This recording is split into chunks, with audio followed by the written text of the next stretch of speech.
Shalom sahabat Skriptura. Pada seri renungan Skriptura hari ini kita akan merenungkan teks dari 2 Korintus 9 ayat 6 sampai 10 dengan melihat 3 kata kunci di dalam bahasa Yunani. Melalui kata-kata ini kita akan memahami bagaimana Paulus mengajarkan tentang memberi, sikap hati dalam memberi, dan bagaimana Tuhan bekerja melalui kehidupan umatnya. Kata kunci pertama adalah speiro, yang berarti menabur. Dalam teks ini Paulus menggunakan gambaran seorang petani yang menabur benih. Orang yang menabur sedikit akan menuai sedikit, dan orang yang menabur banyak akan menuai banyak.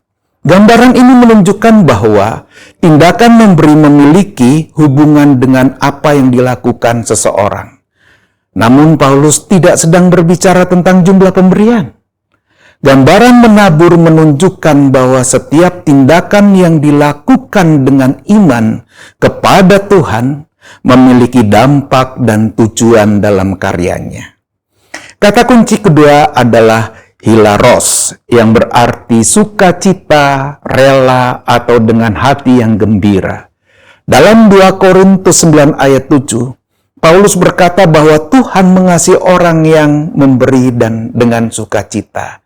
Kata ini menunjukkan bahwa yang diperhatikan Tuhan bukan hanya pemberian itu sendiri, tetapi juga sikap hati orang yang memberi. Memberi dalam teks ini bukan dilakukan karena terpaksa atau karena tekanan. Pemberian yang berkenan kepada Tuhan berasal dari hati yang rela dan penuh sukacita. Kata yang ketiga adalah plutizo, yang berarti memperkaya, membuat berlimpah atau memberikan kelimpahan.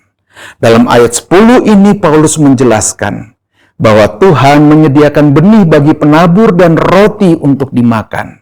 Tuhan juga memperbanyak benih yang ditaburkan dan menumbuhkan buah-buah kebenaran. Kata ini menunjukkan bahwa Tuhan adalah sumber dari segala sesuatu. Apa yang umat miliki itu semuanya berasal dari pemberian Tuhan, dan Tuhan juga yang bekerja agar pemberian tersebut menghasilkan buah. Refleksi dari teks ini mengajak kita untuk melihat bahwa memberi bukan hanya tentang apa yang keluar dari tangan kita, tetapi juga tentang bagaimana hati kita merespons kasih Tuhan. Paulus mengingatkan bahwa Tuhan adalah sumber yang menyediakan benih dan memberikan pertumbuhan. Karena itu, umat tidak dipanggil untuk memberi dengan rasa kehilangan, tetapi dengan kepercayaan bahwa Tuhan bekerja melalui setiap pemberian yang dilakukan dengan benar.